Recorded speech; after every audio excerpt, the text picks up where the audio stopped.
part of what was fun in the beginning, at least for me with comedy, and I'm sure for like covering sports, blogging, podcasting, whatever it was for you guys, is like figuring it out is kind of fun, right? Yeah. Getting good at something is definitely. fucking very rewarding. Right. And like that's a basic human thing. Like that's why people take up hobbies and shit like that. So it's like, I just want to like, I'm taking the whole summer off and I'm not doing comedy. I'm just like I'm gonna get. Are you taking Cometown off? Yeah, we'll probably pre-record a bunch of them and that kind of thing, and just shit. I'm 2 months, You're my goddamn fucking hero. 2 months, and it's just like I'm not doing shit. You should, dude. You really should. Nick jumped up. I was like, I've been pushing this. Yeah. A few weeks now. This man's barely hanging on. I can tell. He's about to collapse.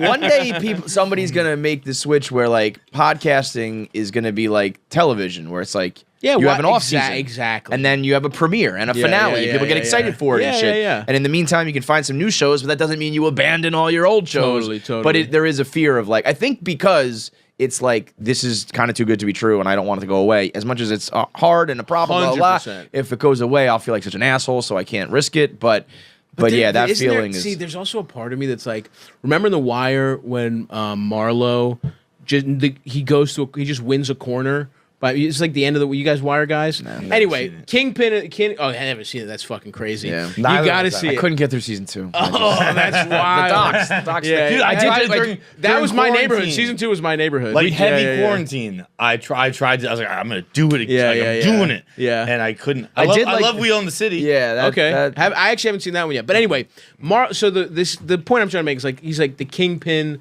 I think it's season 4, and. But he's like, he's got everything he's ever wanted, but then he just goes out onto a random corner, accosts these kids who have no idea who they are. Like these are young, hungry kids that are in like, we're in the poverty, they're trying to make it, and he just like takes the corner from them, like shoots a kid, beats the fuck out of, and just he's the fucking man. He's like, the top of the operation. No support, no nothing, just wants to win it on his own merit again. Yeah. And there's part of me that's like, that's kind of fun. You know what I mean? Like, take everything. Killing kids. Yeah. I want to go do violence in Baltimore. I want to go back home and contribute to the violence. I think there's something about winning and like just feel like you're as like a sports fan. Such a corporate term. Like we're gonna win. Yeah. I do hate we're that. Gonna make more money. What is that? It's just like being like, it's like. The advantage of doing something where it's like people just, like this existing, right? Like you guys ending up here is hysterical, right? Like like Midtown Manhattan, insane, ridiculous, crazy. Like same thing with like the amount of money we make on our podcast. It's like, but once you get here, it's kind of hard to fuck it up. Is the truth? Yeah, it really is. Like you could just kind of be. You could believe me. We try.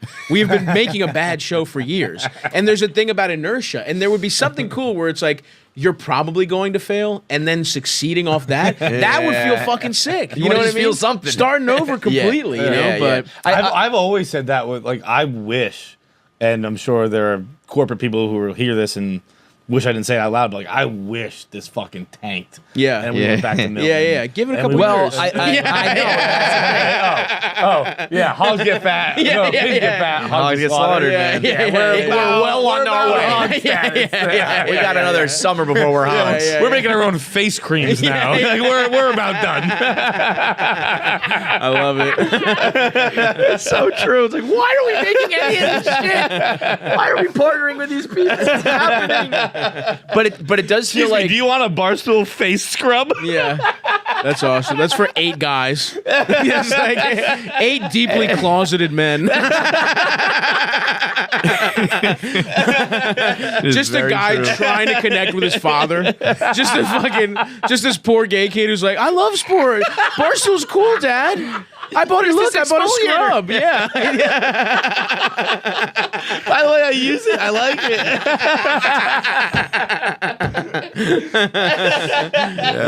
I mean, it feels like you need. It's like some Batman shit. Like when Gotham gets too big, and you need to like tear it down and start over. Because eventually things collapse, but it almost feels like you need to like pull the plug because it doesn't. Like it's just like people keep listening, people keep paying. People don't get me wrong. I will be cashing those checks as long as I long as they possibly keep coming. can. Yeah.